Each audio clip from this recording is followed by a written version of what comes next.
Assalamualaikum warahmatullahi wabarakatuh. Waalaikumsalam warahmatullahi wabarakatuh. Apa kabar semuanya? Alhamdulillah, luar biasa.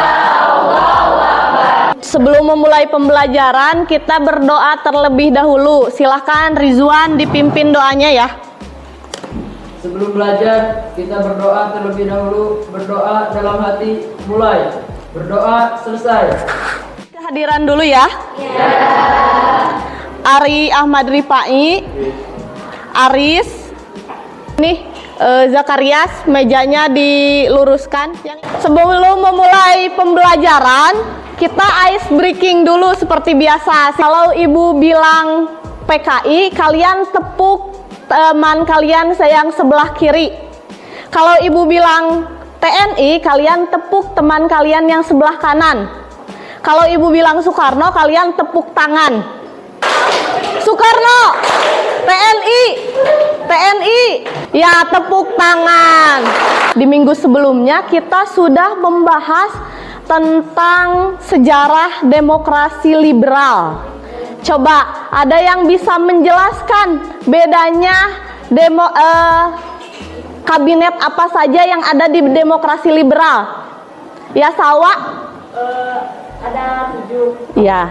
kabinet nasir. Nah, hari ini kita akan membahas lanjutan dari demokrasi liberal, yaitu demokrasi terpimpin. Nah, ini tujuan pembelajarannya. Setelah mengikuti proses pembelajaran melalui model problem based learning, peserta didik dapat menganalisis dan menalar informasi tentang kehidupan politik bangsa Indonesia. Nah, adapun KD dan IPK-nya ini yang pertama, kompetensi dasarnya menganalisis perkembangan kehidupan politik dan ekonomi pada masa demokrasi terpimpin. IPK-nya mengidentifikasi latar belakang terbentuknya sistem demokrasi terpimpin.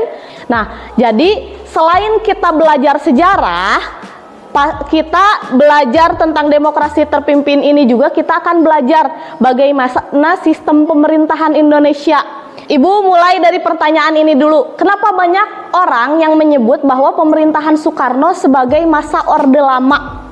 Nah, sebenarnya penamaan demokrasi terpimpin atau demokrasi liberal itu lebih objektif ketimbang penamaan Orde Lama ataupun Orde Baru atau penamaan yang memang sifatnya subjektif. Kenapa dianggap subjektif penamaan Orde Lama ini? Karena nama Orde Lama muncul atau dinamai oleh Orde sesudahnya. Sekarang Ibu tanya, apa yang membedakan sistem pemerintahan demokrasi terpimpin dengan demokrasi liberal? Ya, Indra? Kalau demokrasi liberal, presiden hanya sebagai pemimpin negara. Kalau demokrasi terpimpin, presiden sebagai kepala negara dan pemerintah. Kalau demokrasi liberal, presiden hanya sebagai kepala negara. Sedangkan demokrasi terpimpin, presiden sebagai kepala negara dan kepala pemerintahan. Nah, ini yang mengawali demokrasi terpimpin. Nah, ini bedanya. Makanya salah satu isi dekret presiden itu yang pertama adalah pembubaran badan konstituante. Kenapa dibubarkan? Karena tidak juga berhasil membuat undang-undang 9 sampai 10 tahun Undang-Undang Dasar Indonesia masih UUDS. Nah, ini. Tapi walaupun demokrasi terpimpin ini diterapkan, tentu ada pro kontranya. Ya, Muhammad Hatta, Wakil Presiden Muhammad Hatta ini tidak setuju dengan konsep demokrasi terpimpin. Sampai sini ada yang ditanyakan? Ya, Gita, silakan.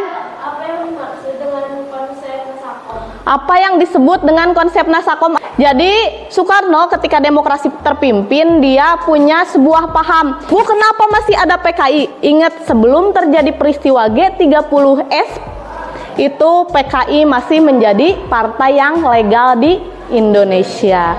Nah, ini peta politik demokrasi terpimpin. Tadi kan kenapa ketika ice breaking, ketika ibu menyampaikan TNI, kalian tepuk pundak kanan. Terus ketika ibu ngomong PKI, kalian tepuk pundak yang Kiri. Dan ketika ibu ngomong Soekarno, kalian tepuk tangan. Ada lagi yang ditanyakan? Ada lagi yang ditanyakan? Iya, Dikri. Kenapa muncul istilah ganyang Malaysia? Nah, sebenarnya sebelum Tritura itu ada yang namanya Dwi Korak.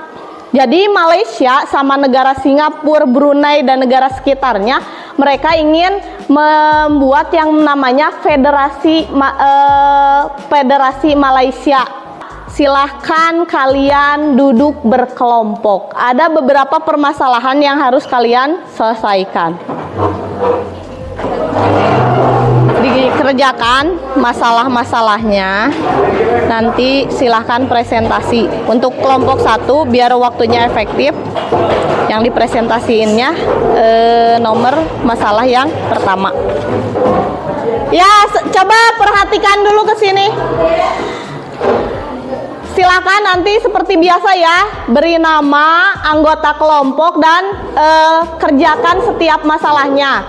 Agar efektif, agar efektif nanti tiap kelompok presentasi sesuai nomor kelompoknya. Jadi kelompok 1 presentasinya masalah yang pertama dan begitu pun seterusnya.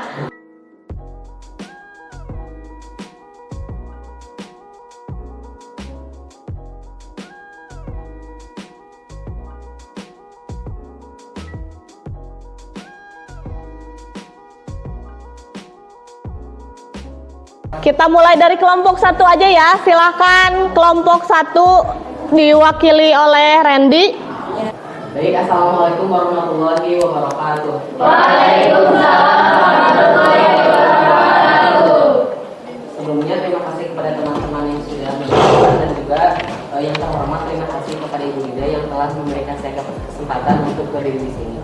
Nah, saya di sini akan adalah perwakilan dari kelompok 1. Pasti bisa.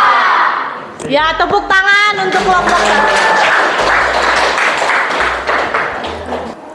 1. Nah, berdirinya saya di sini akan memecahkan masalah tentang isi dekret Presiden 5 Juli 1959. Nah, perlu teman-teman ketahui ada 4 isi dekret Presiden 5 Juli 1959, diantaranya adalah dibubarkannya konstituante, lalu yang kedua diberlakukannya kembali diberlakukannya kembali UUD 1945. Nah, mungkin itu saja yang dapat saya sampaikan. Mohon maaf atas segala kekurangan. Setelah belajar bersama Bu Nida, pulangnya membeli good time. Terima kasih atas perhatian Anda and see you next time. Assalamualaikum warahmatullahi wabarakatuh. Ya, silahkan kita lanjutkan kelompok 2 ya. Silahkan Eva ke depan. Assalamualaikum warahmatullahi wabarakatuh. Waalaikumsalam warahmatullahi wabarakatuh. Izin memperkenalkan diri, nama saya Eva Nurhalimah dari kelompok 2. Luar biasa. Tepuk tangan.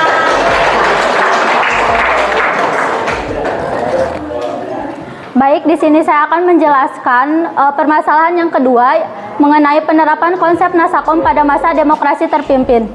Nasakom, nasionalisme, agama, dan komunisme mewarnai sejarah pemerintahan Indonesia pada masa demokrasi terpimpin. Sekian dari saya. Wassalamualaikum warahmatullahi wabarakatuh.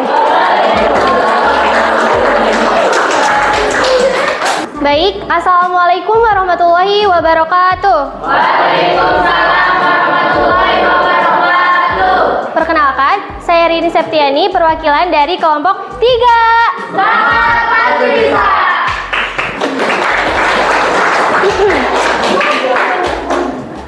Di sini saya akan membahas mengenai permasalahan ketiga yang dimana Gelora Bung Karno yang menjadi wujud dari adanya politik mercusuar yang digagas oleh Presiden Soekarno pada masa demokrasi terpimpin. Politik mercusuar ini merupakan sistem politik yang digagas oleh Soekarno pada masa demokrasi terpimpin. Cukup sekian yang dapat saya sampaikan. Bila ada kesalahan mohon dimaafkan. Bila ada perasaan mohon diungkapkan. Wassalamualaikum warahmatullahi wabarakatuh.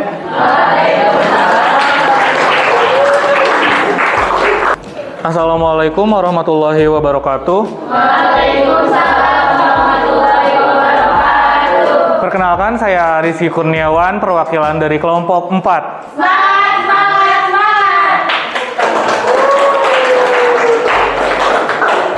Berdirinya saya di sini, saya akan menjelaskan tentang Tritura atau 3 tuntutan rakyat. Yang dimana Tritura ini menjadi bentuk protes terhadap Orde Lama dan menjadi permulaan bergantinya kekuasaan ke masa Orde Baru. Sekian presentasi dari saya perwakilan dari kelompok 4. Jika ada yang ingin bertanya silakan, saya akan memberikan jawaban bukan harapan. Jika ada perasaan tolong diungkapkan, jangan dipendam sendirian. Wassalamualaikum warahmatullahi wabarakatuh.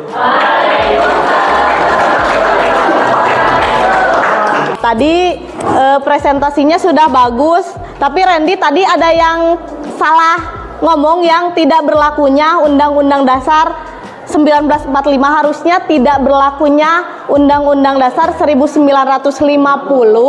dan berlaku kembali Undang-Undang Dasar 1945. Tadi karena golongan agama itu diwakili hanya dari NU aja, kenapa Masyumi-nya tidak ada? Karena Masyumi dan PSI ini adalah 2 partai yang dibubarkan pada masa Soekarno karena mereka selalu menentang kebijakan Soekarno, dan yang kedua ada keterlibatan anggotanya dalam pemberontakan PRRI Permesta. Nah, untuk tepuk tangan untuk semua kelompok. Selanjutnya kita akan menyimpulkan hasil pembelajarannya. Coba ada yang ingin memberi kesimpulan dari pembelajarannya? Ya, Eva, silahkan. Secara singkat saja. Jadi kesimpulan yang saya dapat dari mempelajari masa demokrasi terpimpin ini adalah demokrasi terpimpin ini adalah sistem demokrasi pemerintah yang menempatkan segala kebijakan atau keputusan yang berpusat pada pemimpin negara. Nah, untuk selanjutnya ada evaluasi yang harus kalian kerjakan. Sudah di-share sama Eva ya lewat Google Form. Silakan kalian buka dan kerjakan soal dalam Google Form-nya 10 menit. Udah 10 menit sudah ya? Ya. Kalau sudah, sekarang kita akan melakukan refleksi pembelajaran. Sudah ada juga kan ya link Mentimeternya. Seperti biasa, silahkan kalian tuliskan perasaan kalian ketika sudah belajar. Hahaha, luar biasa, seru, serius sekali, very happy. Untuk pembelajaran selanjutnya kita akan membahas tentang sejarah atau sistem ekonomi pada masa pada masa demokrasi terpimpin. Nah, sekian pembelajaran dari Ibu ya. Mohon maaf apabila ada kesalahan. Kalian juga semangat terus ya sebelum istirahat. Sebelum kita tutup, kita berdoa terlebih dahulu. Silahkan Rizwan dipimpin doanya. Sebelum kita mengakhiri pembelajaran hari ini, sebaiknya kita berdoa terlebih dahulu. Berdoa dalam hati mulai. Berdoa selesai. Sampai ketemu di pertemuan terakhir ya nanti sebelum kita PAS. Assalamualaikum warahmatullahi wabarakatuh. Ya, tepuk tangan.